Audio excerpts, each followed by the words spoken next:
Okay चलिए let's continue. First transformation we have already started with, ठीक है। जो सबसे इंपॉर्टेंट है, पहली चार तो हमने देख ली जिसकी वजह से ट्रांसलेशन स्ट्रेचिंग होता है।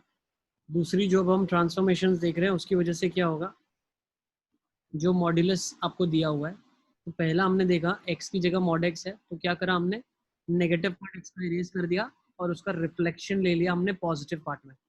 किसी को इसमें डाउट है तो please let me know, I will explain again.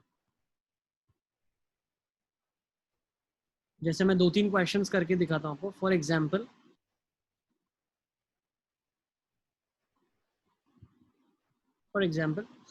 Let's take the graph of, एक सेकंड, फॉर एग्जांपल हम ग्राफ ले लेते हैं अभी e की पावर मॉड x का। तो e की पावर मॉड x का ग्राफ कैसे बनाएंगे, लेट्स सी। एक सेकेंड,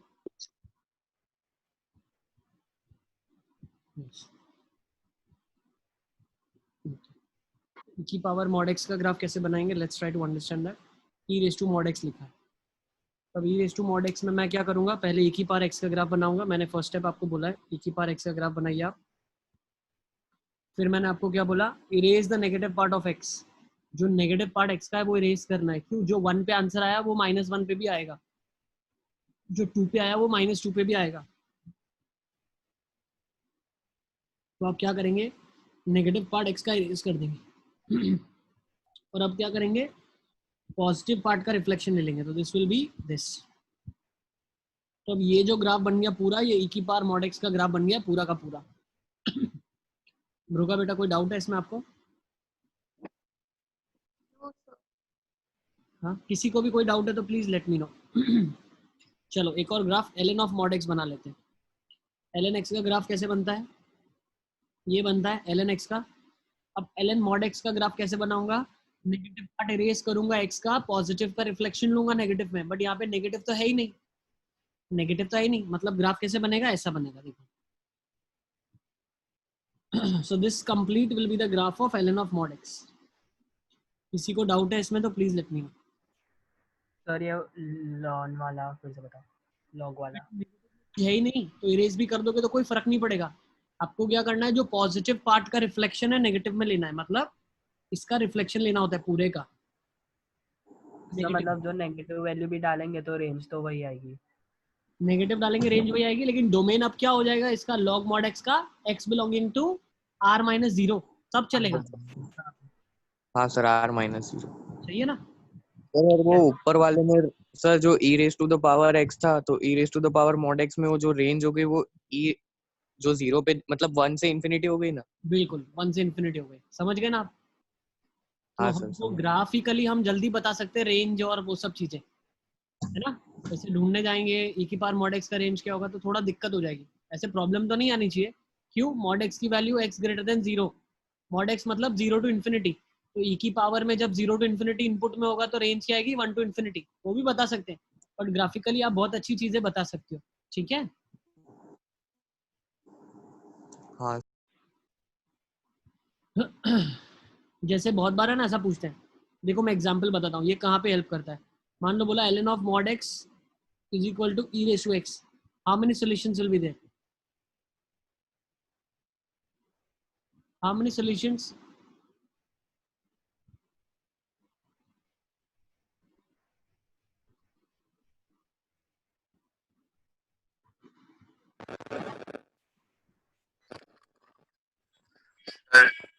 वो e raise to power x का, और आप एक बार और बताओ।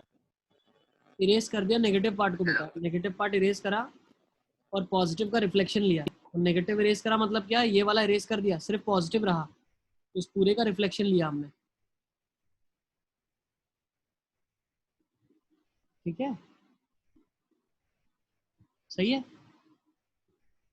हाँ सर। नेक्स्ट क्वेश्चन आपके पास है, कहाँ पे इसका एप्लीकेशन आता है मैं वो बता रहा हूँ आपको, कहाँ पे ग्राफ बहुत अप्रोच हेल्प करती है आपको, ग्राफिकल अप्रोच। मान लो बोला इसके नंबर ऑफ सॉल्यूशन बताओ, तो क्या करोगे आप, ग्राफ बनाओगे फटाफट फटाफट। e की पावर x का ग्राफ ऐसे बनता है, ln x का ग्राफ ऐसे बनता है, कहीं कट नहीं करता इसको। मॉड का ग्राफ ये बनेगा, तो क्या जाएगा, 1 सॉल्यूशन, यस।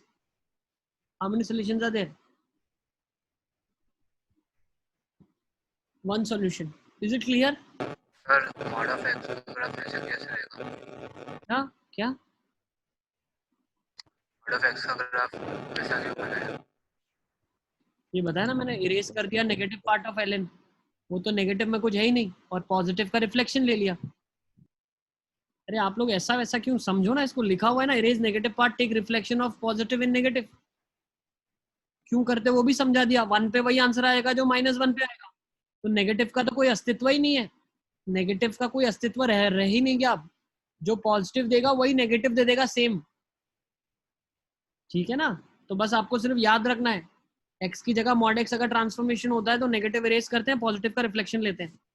चलो सेकंड टाइप ऑफ ट्रांसफॉर्मेशन में आते हैं। y की जगह अगर mod y कर दिया हमने तो, ठीक है, ऐसा क्यों होता है, ऐसा कैसे होता है, तो ग्राफ्स खुद से बना के देख लो अब आप, ठीक है। ज्यादा अगर आपको समझने में दिक्कत आ रही, खुद से ग्राफ प्लॉट करो और फिर समझ लो, और फिर याद रख लो।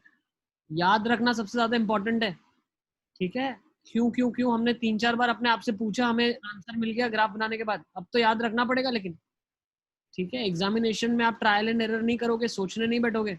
एग्जाम में ग्राफ आता है, एक्स का मॉड एक्स ट्रांसफॉर्मेशन है, फटाफट नेगेटिव पार्ट इरेज किया, पॉजिटिव का रिफ्लेक्शन ले लिया। ज्यादा क्यों क्यों करने बैठोगे तो 1 घंटा निकल जाएगा, 1 घंटे में तो पूरा मैथ्स का पेपर सॉल्व करना है अपने को, ठीक है ना। तो चीजें याद रखना स्टार्ट कर लो फटाफट। अब y का मॉड y में ट्रांसफॉर्मेशन करेंगे तो क्या होगा, नेगेटिव पार्ट इरेज कर देंगे, same logic, negative part erase कर दो, negative part erase, take reflection of positive part in the negative part, मतलब पॉजिटिव पार्ट का रिफ्लेक्शन नेगेटिव में लूंगा और नेगेटिव को पहले इरेज कर दूंगा। Is it clear? तो इसका कैसे ग्राफ बनेगा, let's try to understand. Mod of y is equal to sine x का ग्राफ बनाते हैं। चलो पहले mod of y is equal to sine x, मतलब देखो पहले इसको अंडरस्टैंड करेंगे, लॉजिक क्या है। ये 2 तरीके के ग्राफ बनेगा। क्या ग्राफ बनेगा, एक तो बनेगा y is equal to sine x जब y पॉजिटिव होगा, दूसरा minus y is equal to sine x जब y नेगेटिव होगा। Is it clear? y is equal to sine x जब y पॉजिटिव होगा, minus y is equal to sine x जब y negative होगा। तो sign x का graph मैं बना लेता हूँ पहले। तो ये मान लो मेरे पास साइन x का ग्राफ है, इसका ग्राफ है, ये साइन x का ग्राफ है। तो मैंने क्या किया, पॉजिटिव जब पॉजिटिव है तो सिर्फ पॉजिटिव पार्ट को टेक केयर किया,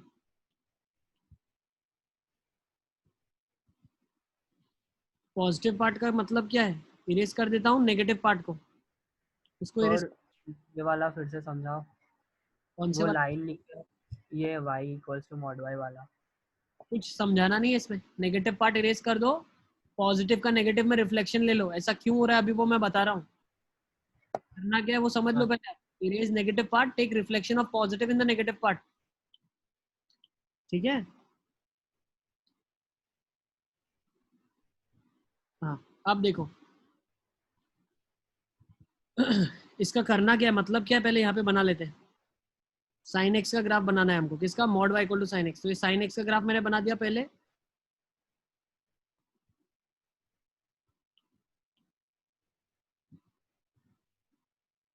फिर क्या बोला हुआ है, इरेज द नेगेटिव पार्ट, तो नेगेटिव पार्ट इरेज कर दिया आपने, पूरा का पूरा नेगेटिव इरेज कर दिया। नेक्स्ट नेगेटिव पार्ट इरेज कर दिया। अब बचा क्या मेरे पास, पॉजिटिव पार्ट सिर्फ बचा है, देखो ये वाला ये वाला ये वाला पॉजिटिव पार्ट। अब इसने क्या बोला, erase negative part, take reflection of positive in negative, मतलब ये ग्राफ आ जाएगा। तो ये ग्राफ हो जाएगा mod of y is equal to sine x का ग्राफ, ठीक है। Mod of y is equal to sine x का ग्राफ आपके पास ये आ जाएगा।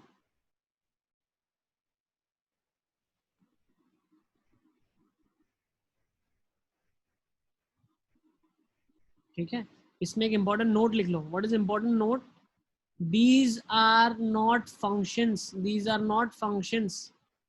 y टू मॉड y का जो ट्रांसफॉर्मेशन होता है वो कभी भी यील्ड फंक्शन नहीं करता है। क्यों? अगर आप ऑब्जर्व करो, यहाँ से दिख रहा है क्लियरली। क्या दिख रहा है? एक अगर मैं वर्टिकल लाइन ड्रॉ करता हूँ, वो ग्राफ को दो जगह काट रहा है, एक इधर और एक इधर, एक इधर और एक इधर, एक इधर और एक इधर। ठीक है, इज इट क्लियर? हमको यहाँ से भी पता चल रहा है कि भाई अगर आपने x की वैल्यू मान लो π/2 डाली, x की वैल्यू π/2 डाली, तो answer mod y is equal to 1 मिला। मतलब mod y 1 का मतलब क्या है? π/2 पे आंसर एक 1 मिलेगा और π/2 पे आंसर -1 मिलेगा।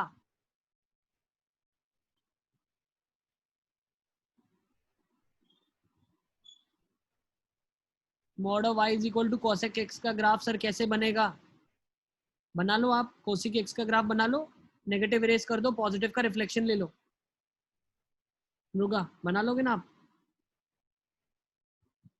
cosec x का ग्राफ कैसे बनेगा? ऐसा बनता है, नेगेटिव इरेज कर दिया,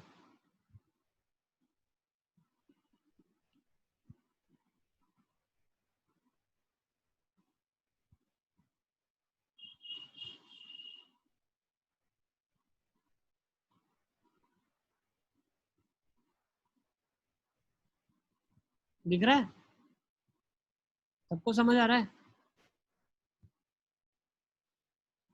erase the negative part of y, take its reflection. Next, mod y equal to e raised to x, इसका ग्राफ कैसे बनेगा? नेगेटिव पार्ट तो y में होता ही नहीं है इसमें, तो ये ऐसा ग्राफ बन जाएगा। सर cos x वाला ग्राफ बताना, ऊपर वाला मतलब कोसिक एक्स है ये, कोसिक एक्स। नेगेटिव इरेज किया, पॉजिटिव का नेगेटिव में रिफ्लेक्शन ले लिया, कोसिक का ग्राफ बना लो आप, नेगेटिव y वाला इरेज कर दो।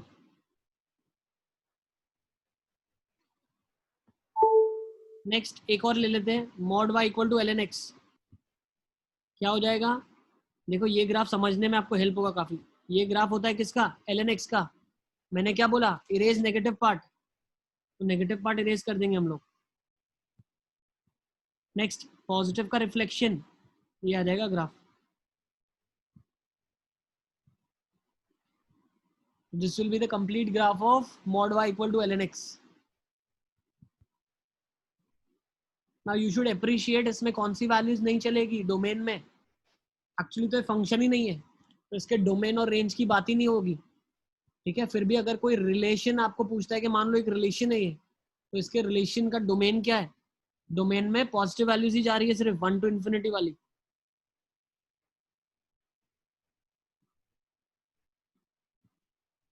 ठीक है ना, इसका 1 से शुरुआत होगी, इनपुट में 1 से इन्फिनिटी जाएगी। नेगेटिव इनपुट में कभी जा ही नहीं सकता। क्यों नहीं जा सकता? 1 से छोटा जा नहीं सकता। क्यों नहीं जा सकता? मान लो ln इधर हाफ कर दिया आपने, तो ln हाफ तो कभी mod y के बराबर होगा ही नहीं ना। क्यों ln हाफ नहीं ले सकते? ln हाफ नेगेटिव वैल्यू देगा, mod कभी नेगेटिव आंसर थोड़ी ना दे सकता है। क्लियर है? Is it clear?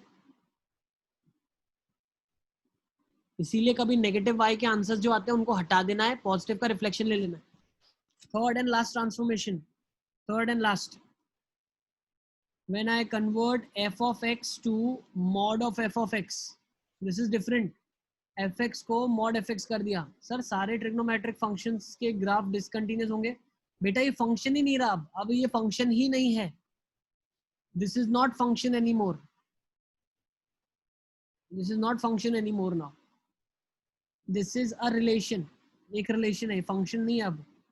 क्यों? वर्टिकल लाइन टेस्ट हमने करके देख लिया, so these are not functions.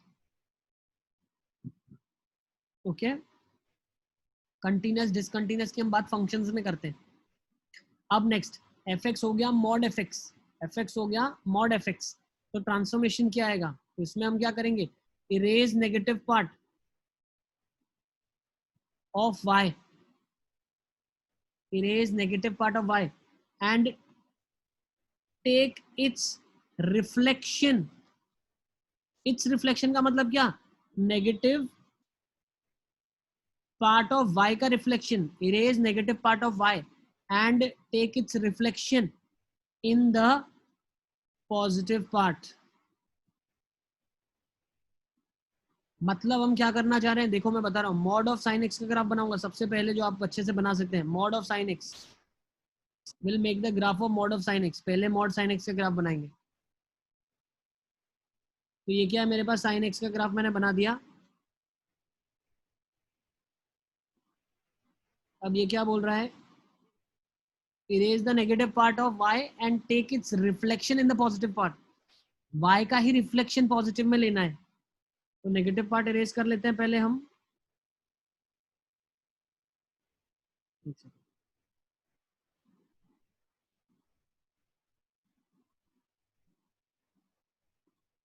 ठीक है,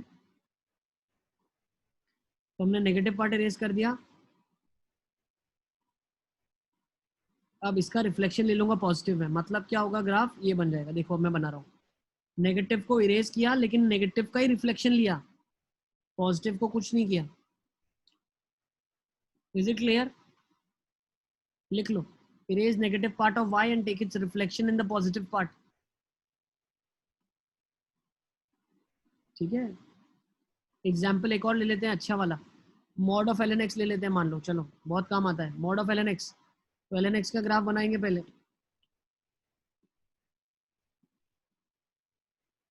ln x का ग्राफ, अब क्या बोला इन्होंने, इरेज द नेगेटिव पार्ट। मतलब देखो मैं दूसरे कलर से बना रहा हूँ, तो positive part as it is बना दिया वाइट से हमने। अब उन्होंने क्या बोला, नेगेटिव पार्ट उसको हटाना है और उसका रिफ्लेक्शन लेना है। तो रिफ्लेक्शन कैसे होगा, नेगेटिव का ऊपर ऐसे हो जाएगा ना।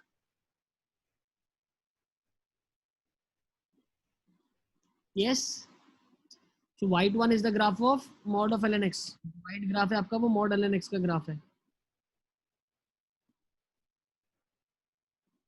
नेक्स्ट एक और एग्जांपल ले लें क्या?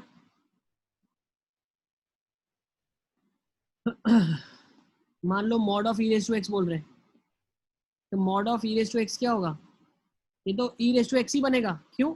अरे इसका कोई नेगेटिव पार्ट है ही नहीं, नेगेटिव पार्ट इरेज करूं फिर ऊपर रिफ्लेक्शन लूं तो नीचे का तो कुछ रिफ्लेक्शन ऊपर आएगा ही नहीं। Is it clear?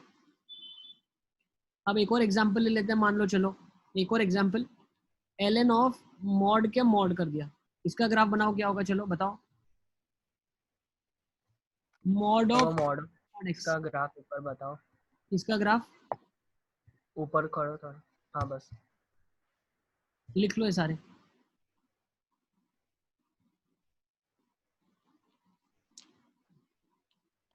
हो गया सर। ठीक है,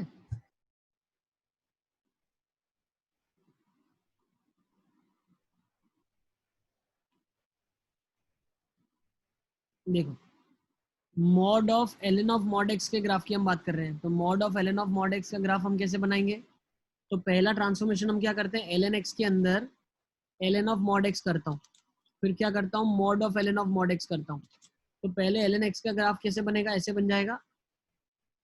दूसरा x की जगह मॉड x के अंदर ट्रांसफॉर्मेशन मैंने क्या कहा था आपको, क्या करना है, erase the negative part of x, take its reflection in the negative part x का इरेज करना है, पॉजिटिव का नेगेटिव में रिफ्लेक्शन लेना है। तो इसके नेगेटिव में तो कुछ है ही नहीं, ये ग्राफ ऐसे बन जाएगा।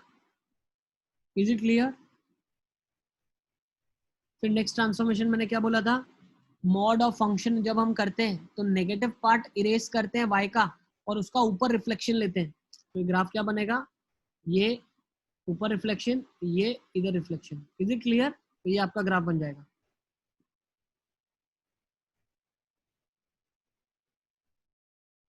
सारे बच्चे नोट कर लो मैं क्या बताना चाह रहा हूँ। किसी को कोई डाउट है? सी आपका कभी सेशन अगर डिसकंटिन्यू हो जाता है, नहीं दिख रहा है या कहीं अटक जा रहा है, सेशन सारे रिकॉर्डेड है और अपलोडेड है, आराम से एक बार वापस से देख सकते हो, घबराने की कोई जरूरत नहीं है। ठीक है, चलें अब आगे।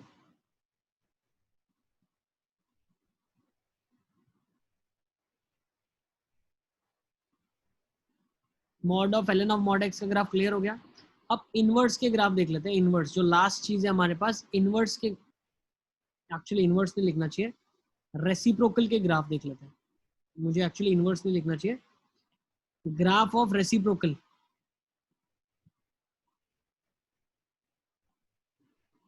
अब ग्राफ ऑफ रेसिप्रोकल कैसे बनाएंगे? मान लो 1 upon fraction part of x का ग्राफ बनाना है, तो कैसे बनाएंगे इसका ग्राफ? ट्रांसफॉर्मेशन सारे हो चुके हैं, ठीक है।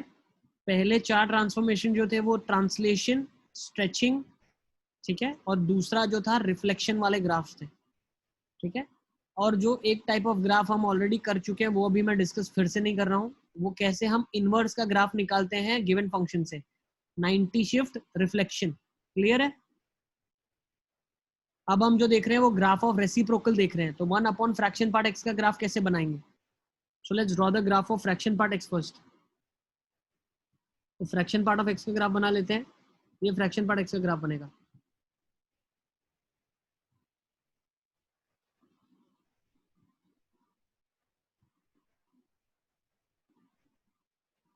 ठीक है, अब 1 अपॉन का मतलब क्या है? जहां जहां ये 0 हो रहा है वहां वहां वो इन्फिनिटी होगा,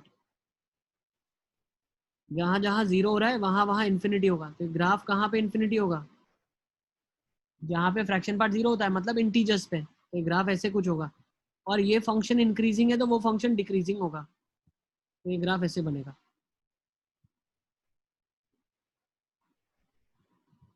देखते जाओ, मैं बना रहा हूँ, ठीक है ना।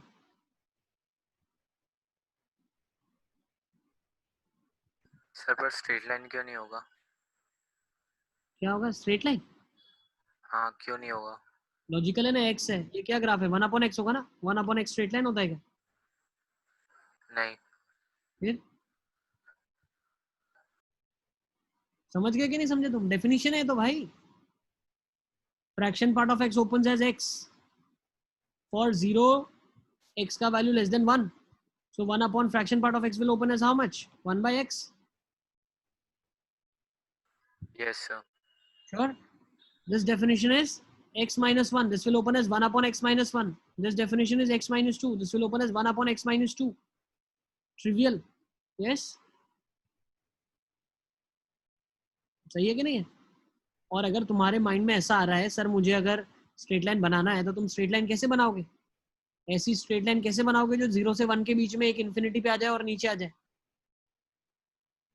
है ना? क्या सोच रहे हो? ग्राफ ऐसा बनाओ क्या? ऐसा ऐसा ऐसा ऐसा? हाँ, ऐसा बन सकता है ग्राफ क्या? अरे स्ट्रेट लाइन का मतलब क्या होता है? नहीं सर। इन्फिनिटी पे इन्फिनिटी जाना चाहिए ना, हाँ सर। इन्फिनिटी पे इन्फिनिटी थोड़ी जा सकता है। कितनी बार इन्फिनिटी जाएगा? एक्स एक ही बार इन्फिनिटी पे इन्फिनिटी मिलना चाहिए। स्ट्रेट लाइन का मतलब ये होता है 1 पे इन्फिनिटी, 2 पे इन्फिनिटी, 3 पे इन्फिनिटी, 4 पे इन्फिनिटी, हर बार इन्फिनिटी। क्या स्ट्रेट लाइन थोड़ी ना दे पाएगी? सही है ना? हाँ सर। हाँ सर। लॉजिकल है। बहुत सारे क्वेश्चन जो अपने माइंड में आते हैं अपन खुद ही का उसका आंसर दे सकते हैं सोच के, ऐसा क्यों नहीं होगा। ठीक है, तो आपका ये हमने रेसिप्रोकल का ग्राफ भी देख लिया है, how to do the graph of a reciprocal function. ठीक है, तो यहाँ पे आपका पूरा टॉपिक फंक्शंस कंप्लीट होता है। आप मॉड्यूल सॉल्व कर सकते हैं, ठीक है, और शुरू कर सकते हैं। That would help you a lot. Concept building is very much important. तो इसको मैं कंक्लूड करता हूँ फंक्शंस को इधर। अब नेक्स्ट चैप्टर से शुरू करते हैं जो है डिटर्मिनेंट एंड मैट्रिक्स। ठीक है, हटा देते हैं इसको, इसको भी हटा दो, आ जाते हैं इधर। ठीक है, सबको क्लियर है? अब फंक्शंस आपको सॉल्व करना बहुत ज़्यादा ज़रूरी है फॉर क्लैरिटी। अपने सब्जेक्ट की क्लैरिटी के लिए सॉल्व करना बहुत ज़्यादा फंक्शन ज़रूरी है। ठीक है, सो प्लीज़ उसको आप अच्छे से सॉल्व करें। एवरी डे इवनिंग हम डाउट क्लास रखेंगे, एक दिन क्लास, एक दिन डाउट क्लास, एक दिन डाउट क्लास, एक दिन डाउट क्लास। ठीक सर। है, यस बेटा। हाँ सर, कुछ नहीं। ठीक है, ओके। और डाउट क्लास अटेंड करोगे तो कुछ ना कुछ तो सीखने मिलेगा ही मिलेगा, और जितना हो सके प्रैक्टिस करो आप। ठीक है, चलिए शुरू करते हैं नेक्स्ट चैप्टर के साथ। मृगा का शायद नेट प्रॉब्लम है। Mriga, do you want me to explain something again?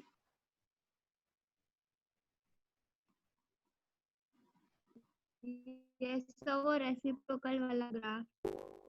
Reciprocal वाला? रेसिप्रोकल में हमने क्या किया बेटा? देखो, रेसिप्रोकल में हमने फंक्शन का जो इंक्रीजिंग था उसको अब डिक्रीजिंग बना दिया, और रेसिप्रोकल का ग्राफ बनाया। जैसे एक्स का ग्राफ था तो 1 अपॉन एक्स का ग्राफ हमको आता है, तो वो कहाँ से कहाँ तक चलेगा? 0 से 1 में। देखो कुछ कुछ चीजें इसमें समझने जैसी थी, मैंने आपको बताया था। जो f of g of x होता है, जिन्होंने फंक्शंस की क्लास करी हुई है, सब क्लासेस अटेंड करी है, तो उसमें हमने ये ऑब्जर्व किया था f of g of x में फंक्शन पीरियोडिक होगा अगर जी एक्स पीरियोडिक है। यस, बताया था मैंने आपको। तो अगर आप देखोगे तो रेसिप्रोकल है, बट किसका? फ्रैक्शन पार्ट का। तो अंदर का फंक्शन फ्रैक्शन पार्ट है, तो ये भी फंक्शन जो होगा पीरियोडिक होगा, दिस विल बी पीरियोडिक, और ऑब्वियसली इसका पीरियड भी 1 होगा, ये भी पीरियोडिक होगा और इसका पीरियड भी 1 होगा। तो हमने अगर ऑब्जर्व करा यहाँ से तो क्या पता चला, ये फंक्शन पीरियोडिक है और उसका पीरियड भी 1 है। सबको मेरी आवाज आ रही है? Yes sir.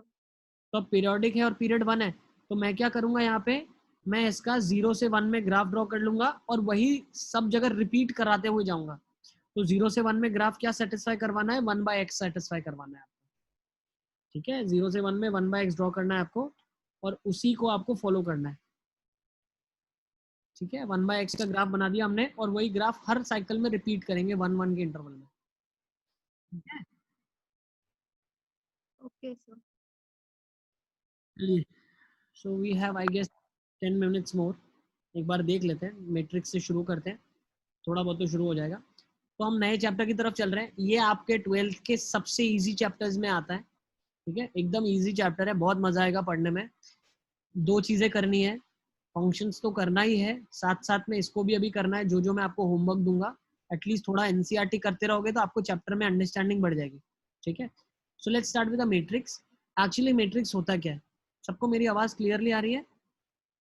Yes sir. What is matrix? It's a rectangular arrangement of numbers in rows and columns, वो एक मैट्रिक्स कहा जाता है। इसको लिखते हम ब्रैकेट्स के अंदर है, स्मॉल ब्रैकेट या स्क्वायर ब्रैकेट भी बोलते हैं, जिसमें इसको लिखा जाता है। जो मैट्रिक्स है उसको नाम हम कैपिटल लेटर्स से देते हैं और जो उसके अंदर के एलिमेंट्स है वो हम स्मॉल लेटर्स से लिखते हैं। तो एग्जाम्पल के लिए आपके सामने मैट्रिक्स लिखा हुआ है 3 4 5 6। ठीक है, तो ये एक मैट्रिक्स लिखा है। दूसरा एक मैट्रिक्स लिखा है 1 2 3 4 5 6। तीसरा एक मैट्रिक्स लिखा है ABCD। तो क्या आपको दिख रहा है ये क्या लिखा हुआ है? तो ये अलग अलग टाइप के मैट्रिक्सेस लिखे हुए हैं मैंने यहाँ पे। मैट्रिक्स क्या होता है? ये रेक्टेंगुलर अरेंजमेंट है, लिखने का तरीका है। ठीक है, ऐसा क्यों लिखते हैं, इसका क्यों इन्वेंशन हुआ, ये क्यों आया एग्जिस्टेंस में, तो इसका अंडरस्टैंडिंग ये है कि ये हमें बहुत मदद करता है लीनियर इक्वेशंस को सॉल्व करने के लिए, जिसमें ज्यादा वेरिएबल्स हो और ज्यादा इक्वेशंस हो। ठीक है, जैसे हमारे पास 2 लीनियर इक्वेशन 2 वेरिएबल में है तो उसको हम एलिमिनेशन से करते थे। 3 लीनियर इक्वेशन 3 वेरिएबल में एलिमिनेशन से कर लेंगे। लेकिन जैसे नंबर ऑफ इक्वेशंस बढ़ती जाएगी, सॉल्व करना कॉम्प्लेक्स हो जाएगा। 4 लीनियर इक्वेशन हो गई, 5 लीनियर इक्वेशन हो गई, 6 लीनियर इक्वेशन हो गई। ठीक है ना, 7 लीनियर इक्वेशन हो गई 7 वेरिएबल में। तो उनको जब मैथमेटिकली सॉल्व करना है तो ये जो मैट्रिक्स है ये आंसर जल्दी देता है rather than solving each and eliminating. क्योंकि हम क्या करते हैं, देखो 3 लीनियर इक्वेशन 3 वेरिएबल में होता है तो हम क्या करते हैं पता है आपको? किन्हीं भी 2 इक्वेशंस बनाते हैं, फर्स्ट और सेकंड को लिया, सेकंड और थर्ड लिया, तो उनमें x और y का इक्वेशन बना दिया, फिर उन दोनों को सॉल्व करा, x निकला, फिर पुट किया y और z निकला। ठीक है, लेकिन अगर 4 वेरिएबल हो गए, 5 हो गए, 6 हो गए, 7 हो गए, 8 हो गए, 9 हो गए, 10 हो गए, तो जैसे वेरिएबल्स बढ़ेंगे सॉल्विंग कॉम्प्लेक्सिटी बढ़ जाएगी। तो इसीलिए हम एक तरीका रखते हैं जिसमें हम लिखने का तरीका फिक्स हो जाए। ठीक है, लिखने का तरीका फिक्स हो जाए। तो ये मैट्रिक्स जो है इस फील्ड में हमको बहुत हेल्प करता है जब नंबर ऑफ वेरिएबल्स बहुत बढ़ जाते हैं और उन इक्वेशंस को हमें सॉल्व करने का नंबर आता है। ठीक है, तो जब आप इंजीनियरिंग की फील्ड में जाएंगे तब आपको वापस से मैट्रिक्स का यूजेज होगा, जब 6 7 8 वेरिएबल ऐसे ज्यादा वेरिएबल्स आ जाएंगे जिनको सॉल्व करना होगा। ठीक है, तो अभी for the timing just you understand what is a matrix. It's a way of arrangement of numbers, जिस तरीके से हमने यहाँ लिखा हुआ है। ये नोट कर लिया सबने?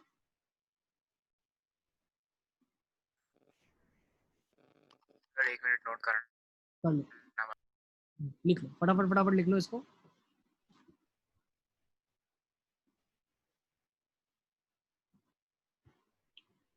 प्रॉब्ली नेक्स्ट 10 क्लासेस में हम मैट्रिक्स डिटर्मिनेंट्स कंप्लीट कर देंगे आपका। ठीक है, तो थोड़ा सॉल्विंग आप अपना बढ़ा लो ताकि आप क्वेश्चंस को सॉल्व कर पाओ।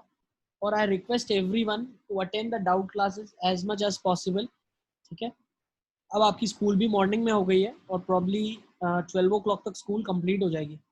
तो इवनिंग का जो सेशन आप 6 से 8 तक अपने लिए बचा के रखो, जिसमें हम सब्जेक्ट्स के डाउट सेशन लगाएंगे आप वो डाउट्स सेशंस अटेंड करके अपने सारे डाउट्स क्लियर कर दो जो थ्रू आउट डे आपके पास रहे।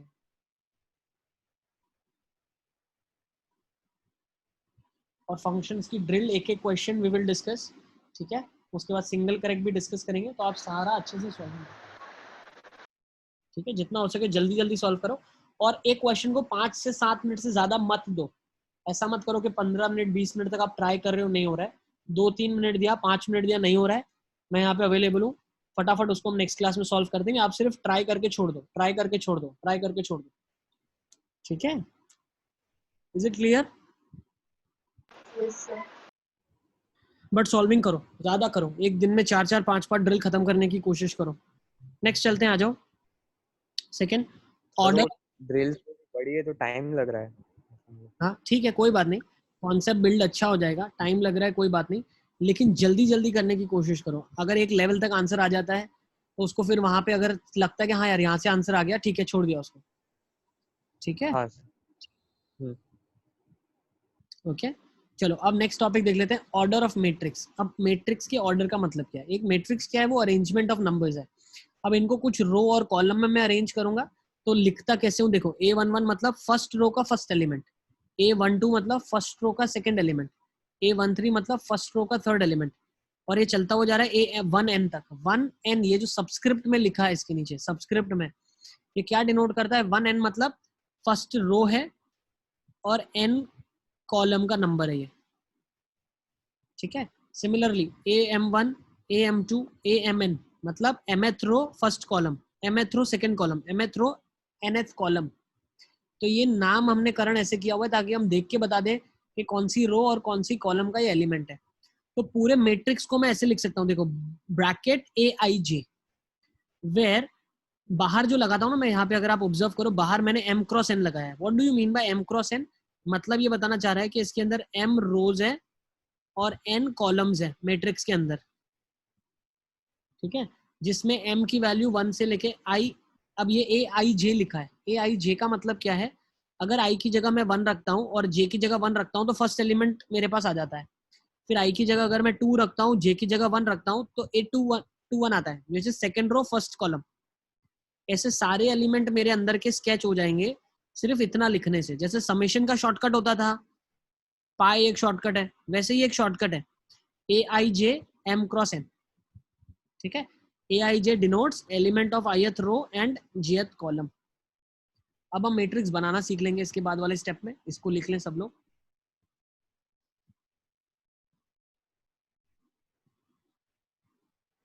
अच्छा मैट्रिक्स डिटरमिनेंट्स का मॉड्यूल है ना आपके पास? हाँ सर। लेकिन प्राइमरीली हमेशा हर सब्जेक्ट में जो भी मैथ्स का हम चैप्टर पढ़ते हैं, पहले हम सबसे पहले NCERT करते हैं ताकि हमारा हाथ चलना शुरू हो जाए, कॉन्फिडेंस बिल्डअप हो जाए। उसके बाद हम RD शर्मा एक बार घुमा के देख लेते हैं, उसके बाद हम मॉड्यूल करते हैं, ठीक है ना। तो सबसे प्राइमरी जो भी मैं आपको पढ़ाता हूँ फर्स्ट, अगर आपको उसके रिलेटेड प्रैक्टिस करना है, NCERT करना है, फिर हम मॉड्यूल को छुएंगे। पहले NCERT फिर RD और फिर मॉड्यूल, ठीक है। और NCERT में यूजुअली बहुत रिडंडेंट टर्म्स होती है, मतलब रिडंडेंट का मतलब सेम टाइप के 10 क्वेश्चन होंगे यार, तो आप 1-2 कर लो काफी है, बाकी देख लो अरे हाँ यार ये तो ऐसे हो जाएगा, ऐसे हो जाएगा, ऐसे हो जाएगा, फटाफट स्किम कर लो उसको बस, ठीक है, क्योंकि हमको स्मार्ट वर्क करना है। नेक्स्ट, अब यहाँ पे एक क्वेश्चन लिखा है हमारी स्क्रीन के सामने, पीछे वाला सबने नोट डाउन कर लिया है? किसी का बाकी तो नहीं है? सर एक मिनट अप करो ना, मतलब ऊपर करो ना। देखो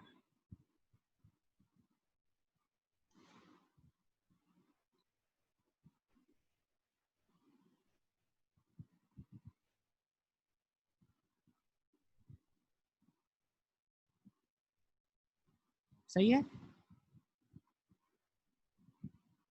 हाँ सर। देखो अब क्वेश्चन से शुरू करते हैं। फर्स्ट क्वेश्चन से आपको ज्यादा क्रिस्टल एंड क्लियर हो जाएगा मैट्रिक्स क्या है। एक मैट्रिक्स है जो AIJ के फॉर्म में लिखा गया, उसका ऑर्डर 2x3, ठीक है, उसका ऑर्डर क्या है मेरे पास 2x3 है, सच दैट AIJ जो है ना वो I प्लस J डिनोट करता है। तो आपको मैट्रिक्स A ढूंढना है। मतलब अगर मैं इसके अंदर बात करूं 2x3 की, तो कितनी रोज आएगी? 2 रो आएगी, एक रो ये एक रो ये, और कितनी कॉलम आएगी? 3 कॉलम, 1 2 और 3 कॉलम आएगी। तो जो फर्स्ट रो फर्स्ट एलिमेंट होगा A11, वो एलिमेंट क्या होगा 1 + 1 होगा विच इज 2। तो पहला एलिमेंट क्या हो जाएगा 2, सही है। जो Aij है वो I + j से बन रहा है एलिमेंट। हमें क्या मैट्रिक्स बनाना है, उसका हर एलिमेंट क्या है I + j है, मतलब जो वो नंबर जगह पे बैठा है उसका सम करना है आपको। तो फर्स्ट रो फर्स्ट कॉलम 1, अब first row second column 3, first row third column 4, second row first column 3, second row second column 4, second row third column 5। ये क्लियर है?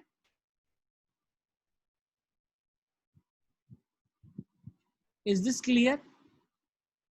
Yes, sir.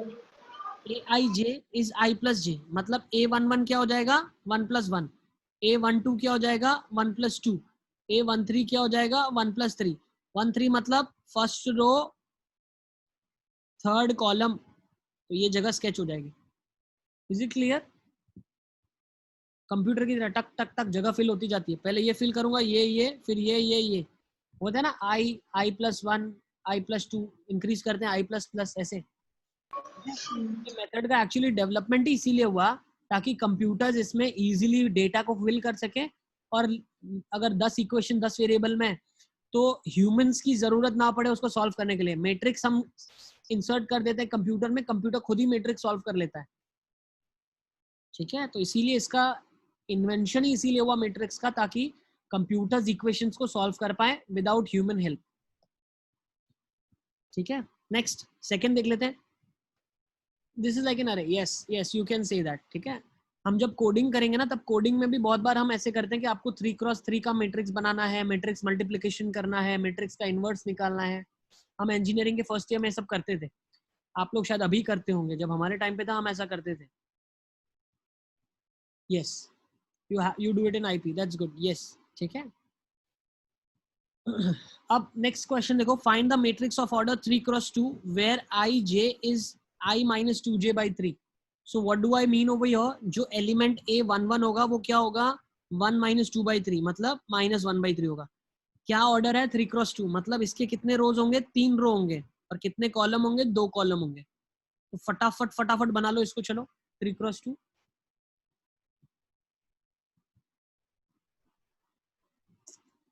सारे के सारे बना लो, बन जाता है तो प्लीज लेट मी नो, मैं आपको फटाफट आंसर दिखा दूं क्या आएगा इसका आंसर।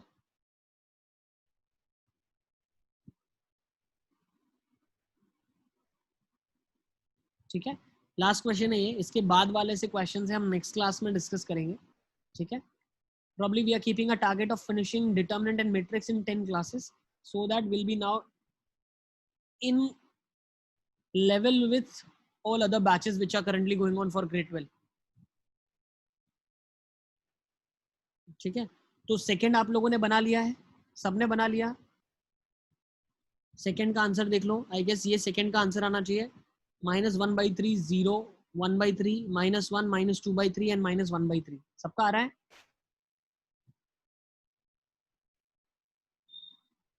Yes sir. ठीक है, सब सबको आ रहा है सेकंड वाला आंसर?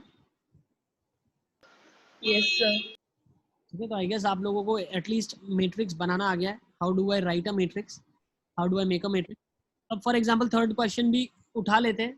थर्ड क्वेश्चन देखो, अगर मैट्रिक्स में 12 एलिमेंट है तो कितने अलग अलग ऑर्डर पॉसिबल है? सर 1 मतलब 4 3 ऐसा। हाँ 1 12 3 4 4 3 12 1 2 6 और 6 2, सही है। इसके अलावा कुछ पॉसिबल है क्या? सेशन एंड होने वाला है, will discuss it next time, ठीक है। आराम से आप लोग फंक्शंस करना, प्लीज सॉल्व करो उसको जितना हो सके।